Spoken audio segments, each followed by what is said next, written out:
அனைவருக்கும் வணக்கம். ஸோ சயின்ஸில் வந்து பார்த்தீங்கன்னா இம்பார்ட்டன்டானதை பார்த்துட்டு வரோம்.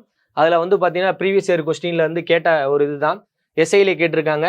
வெப்பநிலையில் வந்து கெல்வின், டிகிரி செல்சியஸ், ஃபாரன்ஹீட், இது ஒரு பாக்ஸ் கொஸ்டின். இது ரொம்ப முக்கியமான, நல்லா பார்த்துருப்போங்க. நீரின் கொதிநிலை அப்படின்னு பார்த்தீங்கன்னா எவ்வளோ அப்படின்னா 373.15 கெல்வினில் கேட்டாங்கன்னா 373.15. பனிக்கட்டியின் உருகுநிலை 273.15. இதோடைய வேறுபாடு எவ்வளோன்னு கேட்டாங்க கெல்வினில் அப்படின்னு பார்த்தீங்கன்னா 100. ஸோ அடுத்து பார்த்தீங்கன்னா டிகிரி செல்சியஸில் வந்து பார்த்தீங்கன்னா கொதிநிலை, நீரின் கொதிநிலை 100, பனிக்கட்டியின் உருகுநிலை 0. சரிங்களா? ஸோ இதுலேயும் அதே மாதிரி பார்த்தீங்கன்னா இதோடைய டிஃப்ரெண்ட் 100 செல்சியஸில். ஃபாரன்ஹீட்டில் பாருங்க 32 உருகுநிலை. அதே அதிகபட்சம் பார்த்தீங்கன்னா நீரின் கொதிநிலைன்னு பார்க்கும்போது எவ்வளோ, பனிக்கட்டியுடைய உருகுநிலைன்னு கேட்டால் 32, நீரின் கொதிநிலைன்னு பார்த்தா 212. ரெண்டுக்குள்ள வித்தியாசம் எவ்வளோன்னு கேட்டாங்கன்னா 180. சரிங்களா? தனிச்சுழி வெப்பநிலை அப்படின்றது 0 கெல்வின்னு சொல்லுவாங்க.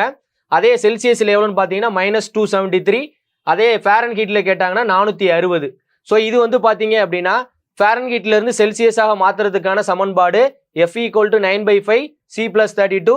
அதே செல்சியஸ் பார்த்தீங்கன்னா மாற்றுறதுக்கான சமன்பாடு 5/9 F - 32. உங்களுக்கான கொஸ்டின், கெல்வினை செல்சியஸாக மாற்றுறதுக்கான சமன்பாடை கீழே கமெண்ட் பண்ணுங்க. தேங்க்யூ.